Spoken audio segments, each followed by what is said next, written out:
Саламатсыздарбы, урматтуу ханшалар.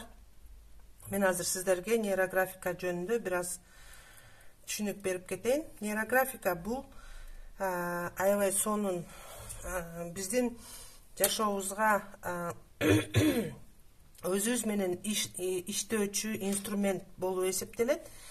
Бул нейрографиканы кантип тартабыз? Мен азыр сиздерге аябай толук түшүнүк бергенге аракет кылайын. Нейрографика менен өтө чоң темаларды өзүбүздүн түпкү сезимибизде, мындайча айтканда подсознаниябызда болгон көптөгөн блокторду кетирсек болот экен. Мен бул нейрографика менен иштеп жатканыма аябай почти 1 жылдан ашык убакыт болду. 14-15 ай болуп калды. 1,5 жылдарга жакындап калды. Бирок мен бул нейрографиканы башында билип билбей эле тарта берчүмүн, бирок азыркы күндө мен нейрографикадан өтө чоң пайда, өтө чоң результат алдым. Себеби бардык темалар менен иштей алдым. Акча темасына, өзүңүздөрдөгү блокторду кетирүү, коркуу сезимдерди, таарынычтарды кетирүү боюнча өзүңүздөр менен иштесеңиздер болот. Аны кантип иштейсиздер? Бул нейролиниялар негизи кандай иштейт, ошолордун баардыгы мен сиздерге көрсөтүп бергенге аракет кылайын. Нейролиниялар кетип аткан линиялар кайталанбайт. Ошондуктан мен сиздерге азыр аябай кеңири ушул нейрографика боюнча сиздерге көрсөтүп берем.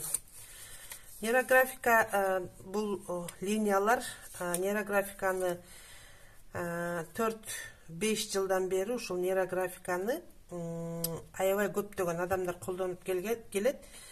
Нейрографиканы болсо Павел Пискарев деген окумуштуу доктор, наук өтө күчтүү, ушунчалык гений адам ойлоп тапкан.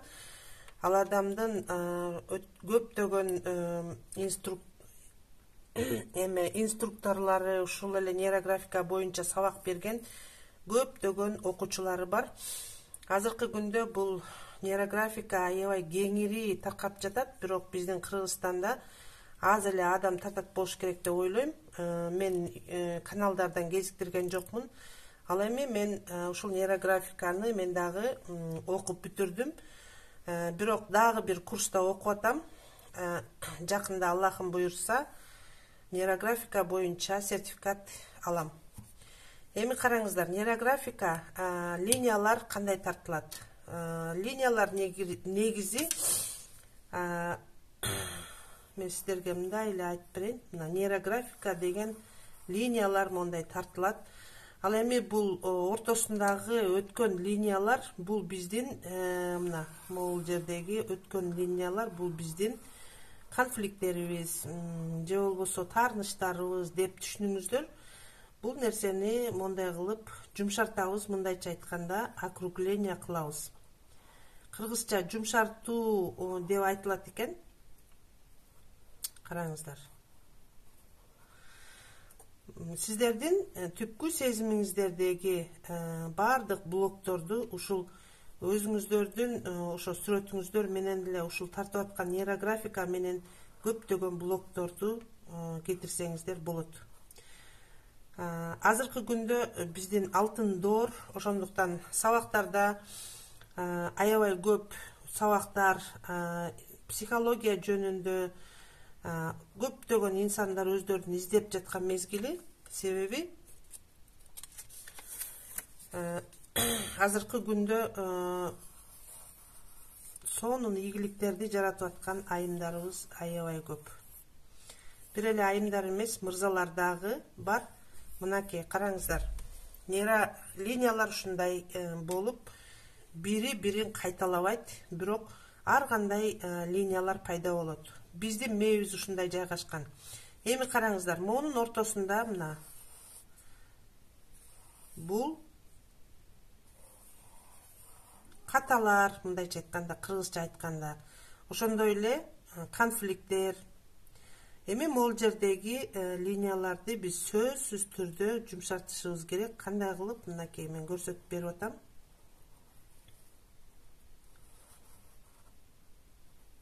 Болгону ушул острый угол деп коебуз. Ушул углдарды биз кетирип коебуз. Мынакей. Острый углдарды сөзсүз түрдө кетириш керек, себеби бул өтө маанилүү нейрографикада.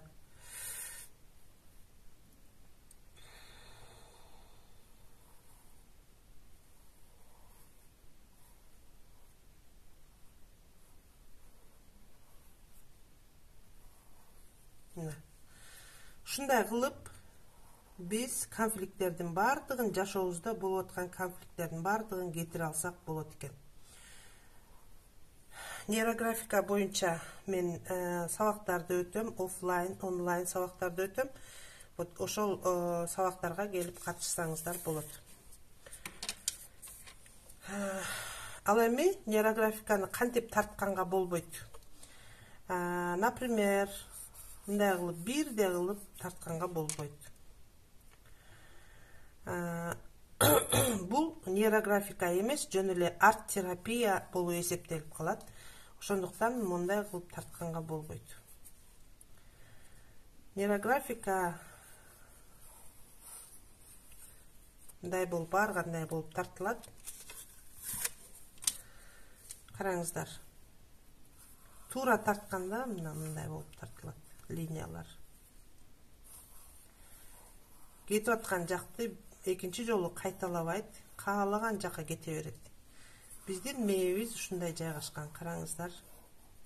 Болгону могул ортодогу острый углдарды гана жумшартабыз.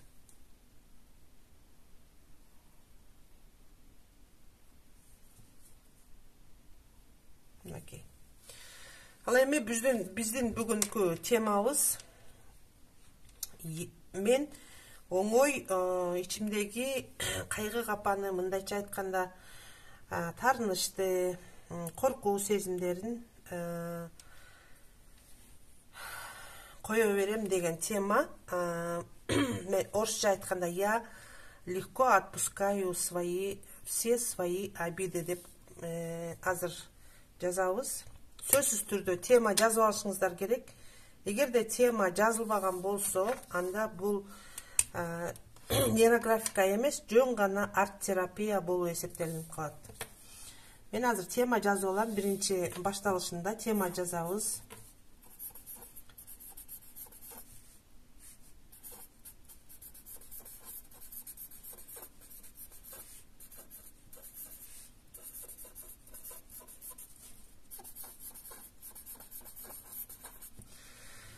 Бул капачылыкка иштөө өтө маанилүү, себеби канчалаган жылдар бою биз таарынычтар менен жашап келебиз. Ошол таарынычтар, капачылыктар биздин ичибиздеги бардык блоктор, жанагы таарынычка болгон, коркууга болгон көптөгөн блоктор бизди өстүрбөй келет.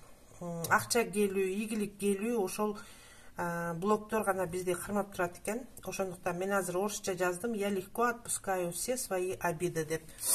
Эми кандай кылып тартабыз? Биз биринчи 2 минуталык упражнение кылып алабыз. Бул упражнение сиздердин подсознанияңыздарда эмне болсо, кандай коркунуч, кандай таарынуу болсо, ошол нерсени жазасыздар. Ал негативдүү сөз дагы болушу мүмкүн, позитивдүү сөз дагы болушу мүмкүн.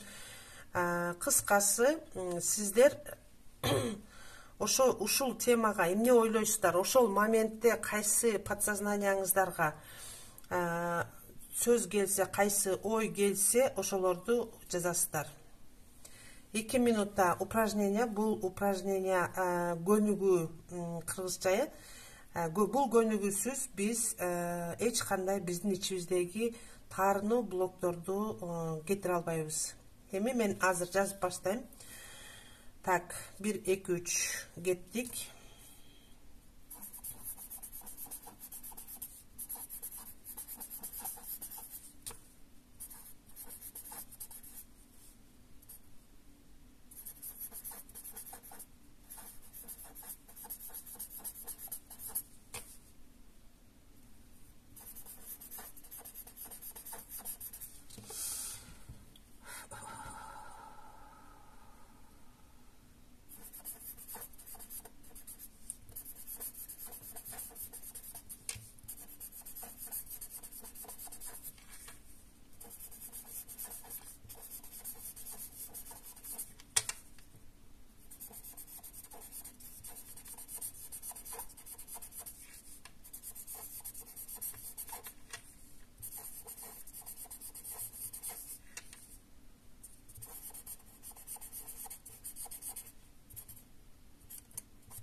Так, стоп. Мен жазып бүттім. 1, 2, 3, 4, 5, 6, 7, 8, 9, 10, 11, 12, 13, 14, 15, 16,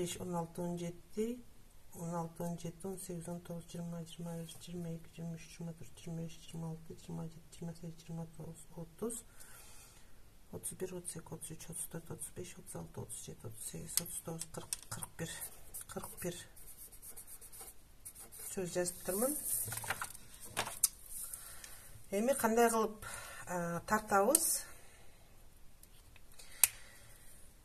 Бул темага таарынуу коркунучка биринчи эле өзүбүзгө болгон таарыныч, өзүбүздү тартабыз.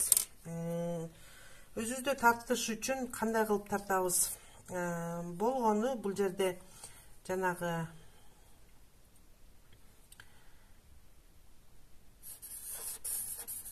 өзүмө болгон таарыныч. Так, бул жерге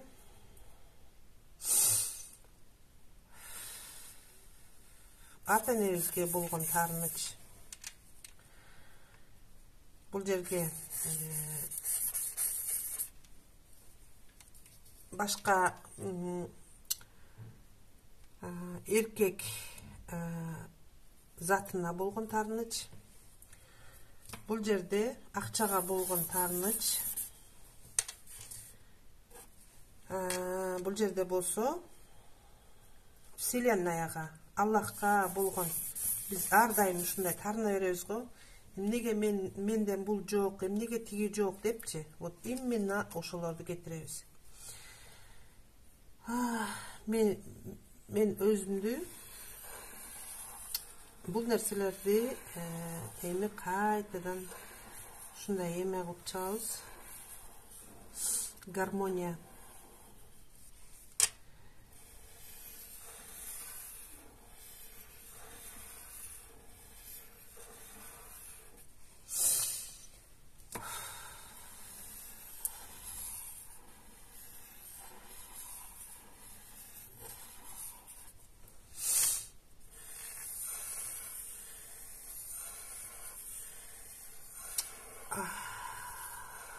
Мен бул темага тартканда ушунчалык аябай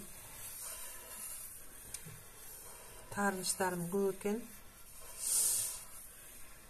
Өзүмдү колум менен бутум кадимкидей чымырап иштебей калып атат. Себеби таарыныч аябай көп экен.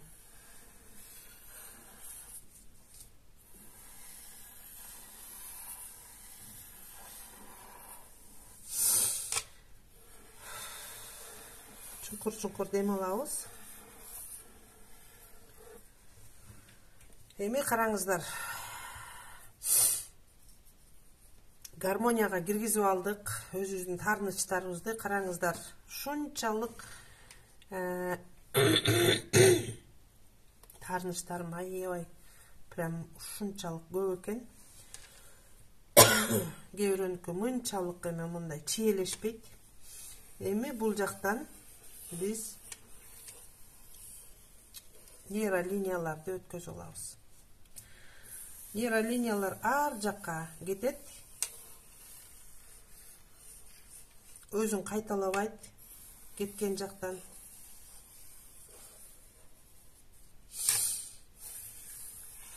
Чуңкур дем алабыз сөзсүз түрдө. Нейролинияларды канчалык көп кетирсеңиздер, ошончолук проработка, өзүңүздөргө болгон таарыныч, акчага болгон таарыныч, же болбосо бир туугандарыңызга, ата энеңизге болгон таарынычты аябай проработка кылып аласыздар. Бардык таарынычтардан мындайча айтканда кутуласыздар. Сиздердин жашооңуздарга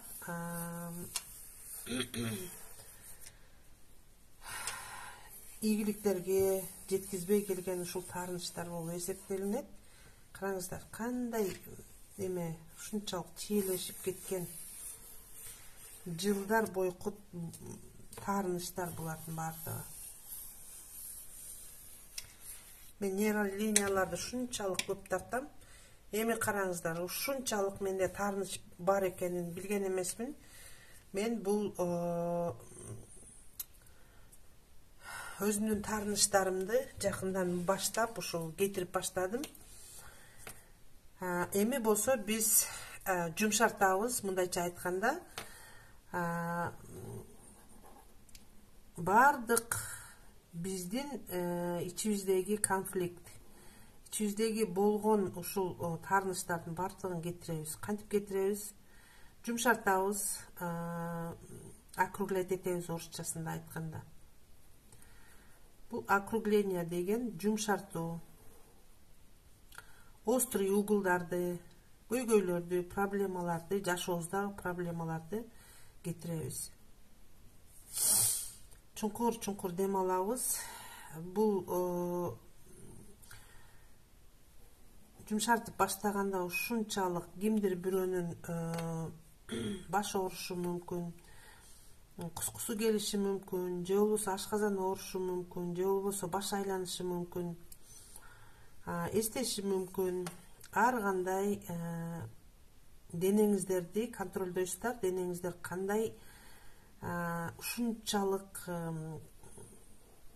эгерде обида, ушул таарыныч көп болгон болсо, ушунчалык денеңиздерде бир рефлексия пайда болот. Рефлексия деген кандайдыр бир болуп көрбөгөндөй сезим. Мен болсо колум менен бутум ушунчалык жанагы чымырап жанагы эмеге окшоп атат.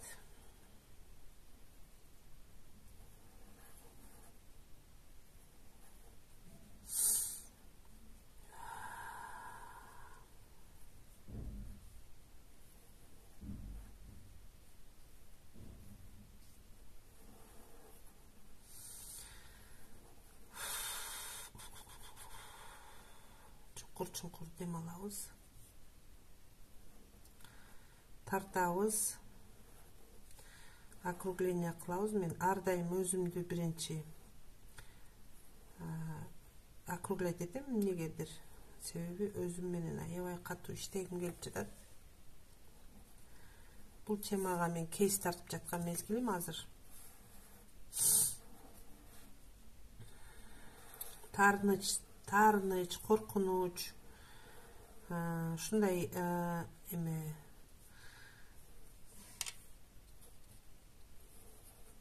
жашоосунда бир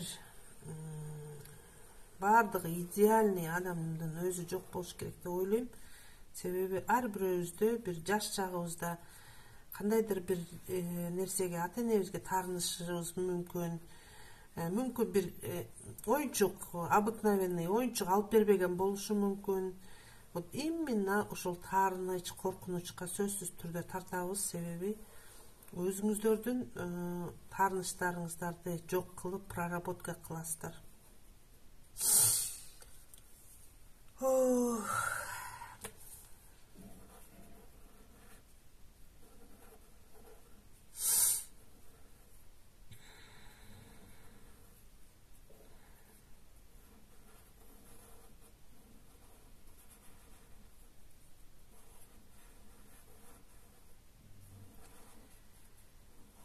Мен күндө ар кандай свет менен тартамын. Сиздер болсо кара менен тартсаңыздар болот, өзүңүздөргө жаккан светтер менен тартсаңыздар болот. Мынакей острый углдардын бардыгын сиздер округление жасаган кезде, жумшарткан кезде, сиздердин жашооңуздардагы бардык коркунуч, таарынычтар кетип баштайт. Бул сүрөттө сөзсүз түрдө кейс тартып коюңуздар. Себеби кейс деген бул 5-тен 40-ка чейинки сүрөт. Эгерде мен көбүнчө 21 кейс тартам. Себеби бул 21 кейс менен ушунчалык жашооңуздагы сиз жетпей жүргөн бардык нерсени, кыял максатыңызды орундатып, ошондой эле блокторуңузду оңой эле кетирип алсаңыз болот. Менин жашоомдо бул темага эми тартып баштадым. Мурун мен ар дайым акчага, үйгө, өзүм кыялыма тарта берчүмүн. Азыр болсо мен өзүмдүн именно өзүмдүн коркунуч сезимдери, жанагындай ичимде болгон таарыныч, өзүмдүн ичимдеги глубинный темалар менен иштешип баштадым. Ошондуктан мен сиздерге ушул видеону тартып көрсөтүп жаткан мезгилим.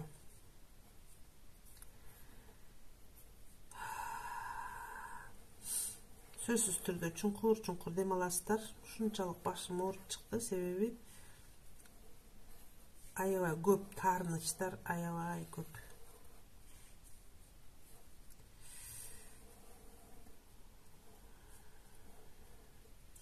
Любой адамда ушундай коркунуч, таарыныч деген нерселер аябай көп болот экен. Бул нерсени кетирмейинче биз ийгиликке кадам кое албайт экенбиз.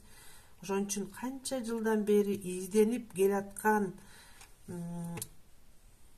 мекендештер боло турган болсо, сиздер ушул нейрографика менен оңой жана тез ичиңиздердеги капачылыктардын бардыгын кетирип, ушунчалык ийгилик жолуна түшсөңүз болот. Кимдир бирөө ойлошу мүмкүн, кантип эле ушул сүрөт менен эле мындай ичиңдеги кайгы капаны кетирип алышың мүмкүн деп ойлошуңуздар мүмкүн. Бул деген проверенный, научно доказанный нерсе. Биздин мээбиз кандай жайлашкан? Вот именно өзүңүздөрдүн ичиңиздердеги мээңиздеги блоктор менен иштейсиз.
Мына ушундай кылып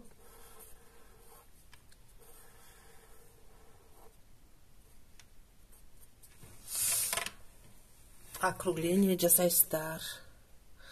Бул округленияны жасап, сонун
негизи бул сүрөттөрдү тартып жаткан мезгилде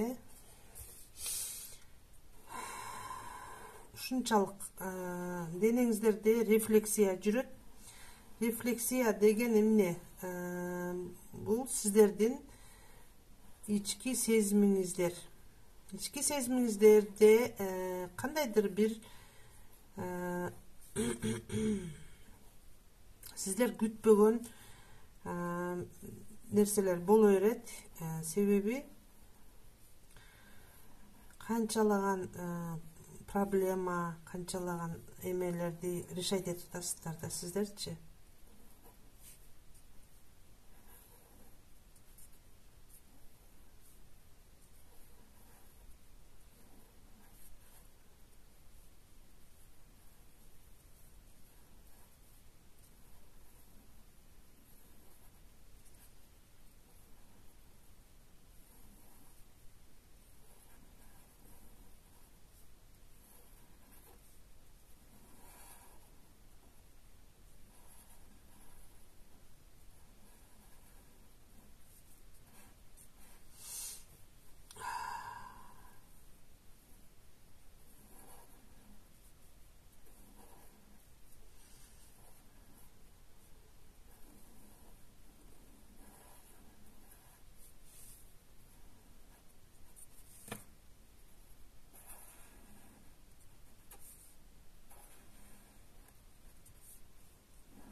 Мынакей мен бүтөйүн деп калдым. Себеби көп сүйлөбөстөн сиздерге көрсөтүп берип атам. Тезирээк бүтөйүн деп, потому что ушунчалык башым ооруп чыкты.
Мынакей менин сүрөтүм бүттү. Кээ бир жеринде каталар болсо кийин оңдоп коем. Ал эми азыр биз основной эң керектүү бизге вселенная могул жерге дагы линияларды кошкум келип турат.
Мынакей ушуну менен биздин сүрөтүбүз бүтөйүн деп калды. Ал эми мен азыр бояп баштайм.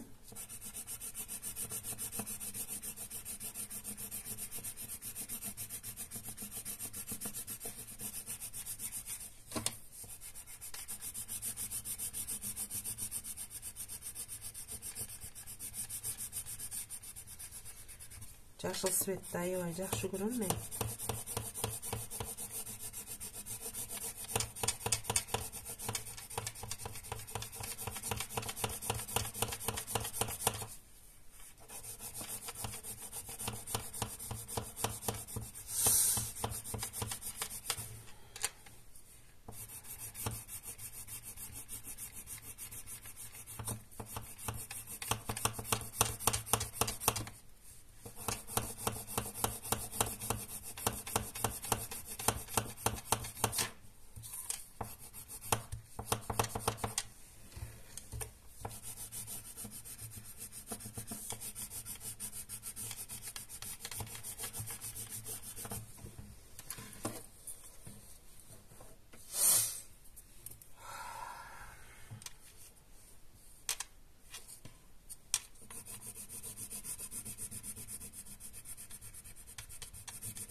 boyaganda эмне үчүн ушундай узун кылып боёдум? Себеби могул жерди бир свет кылып боёгонго болбойт.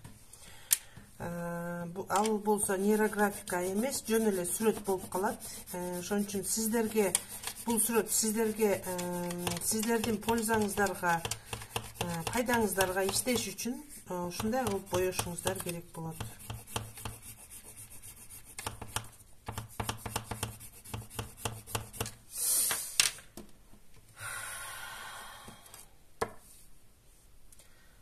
Кызыл эмес, ушундай цветти алайын.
Эмнегедир ушул күрөң свет менен боёгум келди эле, анча эмес болуп калды свети.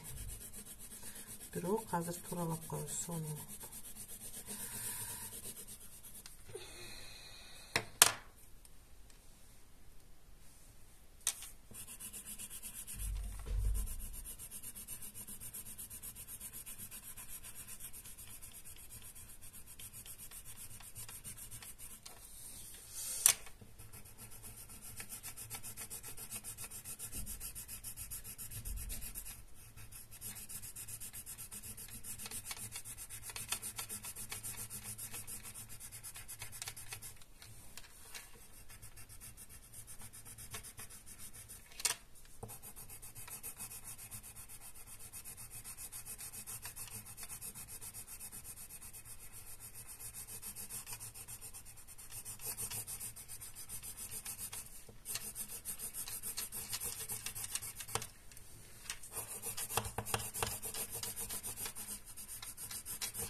Мынакей менин бүгүнкү сүрөтүм ушундай болду.